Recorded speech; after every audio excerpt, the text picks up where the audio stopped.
And he talked about how he had no friends in school, got picked on every single day, always had to eat lunch by himself. And he talked about how he made a decision earlier that day that he was going to go home and take his own life.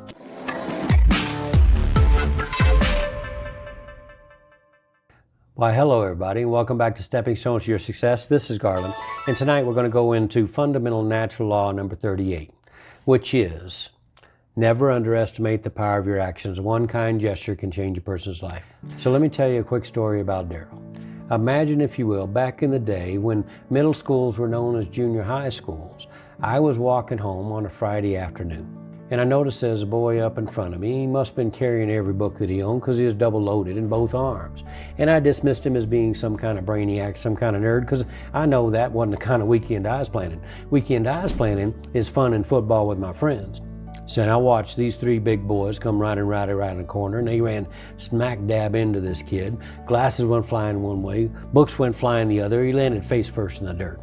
I said, ooh, I better help this guy. So by the time I got up to him, he was searching blindly on his hands and knees in search of his glasses. I handed him his glasses. I said, those guys are a bunch of jerks. They need to get lives, don't they? And he looked up at me with a tear in his eye, and he says, thanks a lot. I appreciate your help.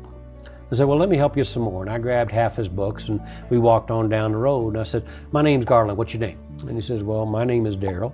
I said, Daryl, where you live?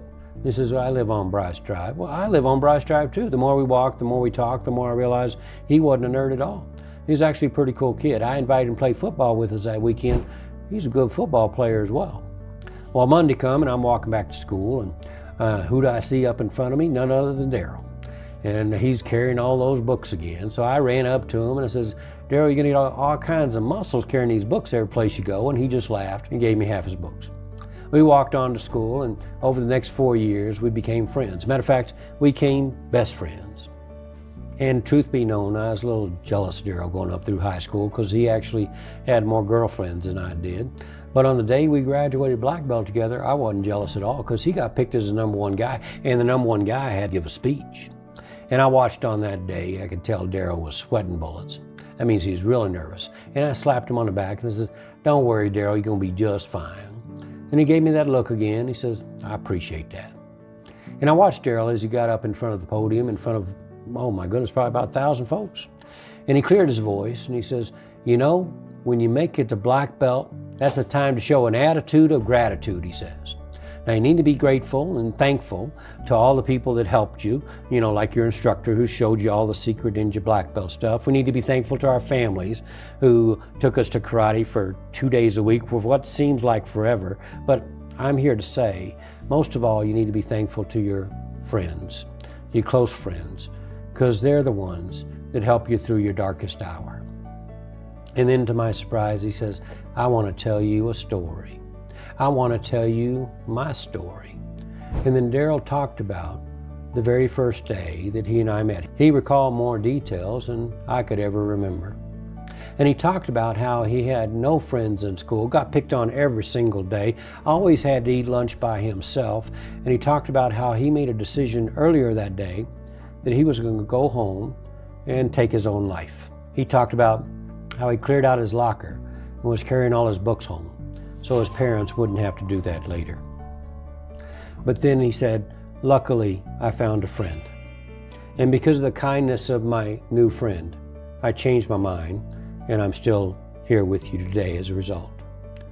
And I looked over at Daryl's parents, and both of them were staring dead at me. And Dad gave me this nod of approval, and it was at that moment in time I truly understood what Grandmaster Buell taught us so many years ago. He says, never underestimate the power of your actions. One kind gesture can change a person's life. Again, never underestimate the power of your actions. One kind gesture can change a person's life. On the day that I showed kindness to Daryl, unbeknown to me, that saved his life. On the day that he told that story, that had a tremendous impact on my life as well. So folks, you got an assignment, random acts of kindness.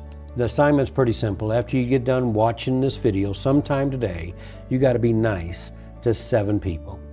I want you to be nice to 7 people and not expect anything in return.